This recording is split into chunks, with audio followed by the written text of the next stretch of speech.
I never thought I'd be the guy writing one of these posts, but here I am.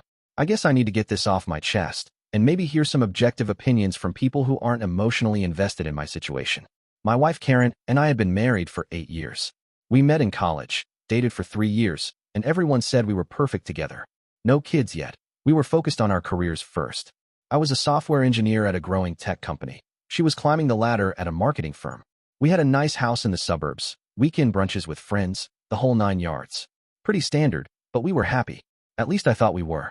I first noticed something was off about 6 months before D-Day. Karen started working late more often. Her phone was always face down. She'd step out of rooms to take calls. Classic signs, right? But I trusted her completely, so I didn't think much of it. She mentioned a big new client, stress at work, all reasonable explanations. Then came the business trips. Weekend conferences that hadn't been on her calendar before. A new perfume I didn't recognize.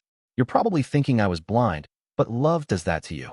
You create reasonable explanations because the alternative is too painful to consider. I found out by accident. Karen left her laptop open when she went to take a shower. A notification popped up, a message from someone named Mike, with just a heart emoji. I shouldn't have looked. I'd never violated her privacy before, but something in my gut told me to click. The message thread revealed everything. Mike was her colleague, the one she'd mentioned casually a few times.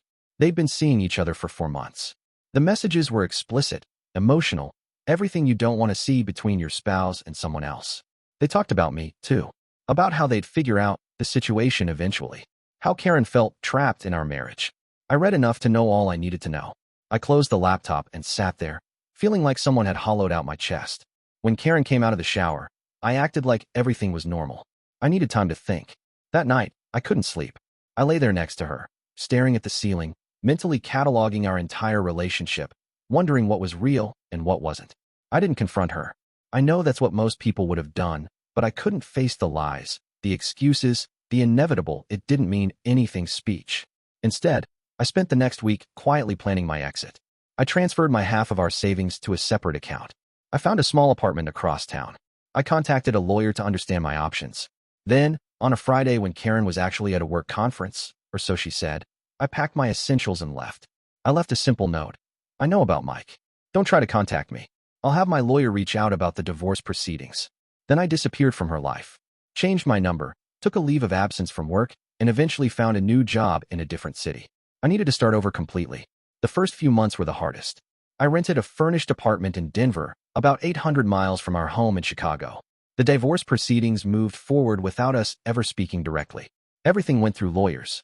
Karen tried to reach me numerous times, calls to my family, emails, even messages through mutual friends, but I maintained complete silence. I wasn't trying to be cruel. I just couldn't handle hearing her voice or reading her words without falling apart.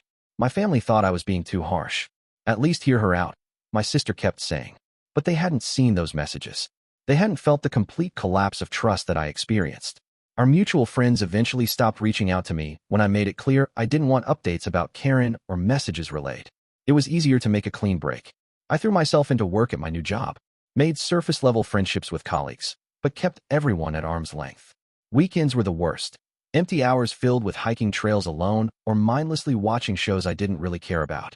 I tried therapy, which helped me process the anger but left me with a persistent emptiness I couldn't shake. The divorce finalized 6 months after I left. Karen didn't contest anything, which surprised me. She accepted the equal division of assets without argument. The only thing her lawyer conveyed was her request to speak with me one last time, which I declined. Slowly, I started rebuilding. I developed a routine. Morning runs, work, occasional dinners with new acquaintances. I even went on a few dates, though none moved beyond a second meeting. I wasn't ready, and it wasn't fair to pretend otherwise. About 10 months after I left, I started feeling something close to normal again. The pain had dulled from a sharp stab to a background ache. I bought a small house on the outskirts of Denver. Nothing fancy, but it was mine alone, a fresh start.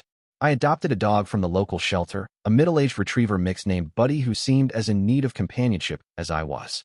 Then, exactly 1 year and 2 weeks after I walked out, I came home from work to find Karen sitting on the steps of my front porch.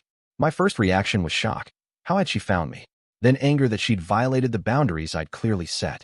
Buddy sensed my tension and pressed against my leg, a warm reminder to stay grounded. Karen stood up when she saw me. She looked different, thinner, her usually perfect hair pulled back carelessly, wearing jeans and a simple sweater instead of her typical polished style. Her eyes were red-rimmed. "Please," she said before I could speak. "5 minutes. That's all I'm asking for." I almost told her to leave, almost turned around and walked away until she was gone. But something, curiosity, lingering attachment, or maybe just basic human decency, made me nod and unlock my door. 5 minutes. I agreed, my voice sounding strange to my own ears. It was the first time I'd spoken to her in over a year. We sat at my kitchen table, Buddy lying protectively at my feet. For a moment, Karen just looked around at my new home, taking in the sparse furnishings, the few personal touches I'd added. Then she took a deep breath and met my eyes. "I've spent a year trying to figure out what to say to you if I ever got this chance," she began. "I've written speeches, rehearsed explanations, but none of it seems adequate. So I'll just say it plainly. I'm sorry. More sorry than I've ever been for anything in my life." I sat there, looking at the woman I once thought I'd grow old with, feeling strangely detached. Her apology hung in the air between us. "What happened with Mike?" I finally asked, surprising myself with the question. I hadn't planned to engage, but I needed context. Karen's eyes dropped to her hands. "It ended the day you left. When I found your note, I called him in a panic. His response was to break things off immediately, said he didn't sign up for this drama. Turns out, he'd been feeding me lies too. He wasn't leaving his girlfriend like he promised. I was just convenient. Part of me wanted to feel satisfaction at that, but I didn't. So you're here because your backup plan failed?" "No," she said firmly, looking up. "I'm here because losing you made me finally see myself clearly. What I did was unforgivable. I betrayed the one person who always supported me, always loved me honestly. I've spent this year in therapy trying to understand why I sabotaged us." I nodded, unsure what to say. 5 minutes had passed, but I didn't point that out. "How did you find me?" I asked instead. "Your cousin Jason.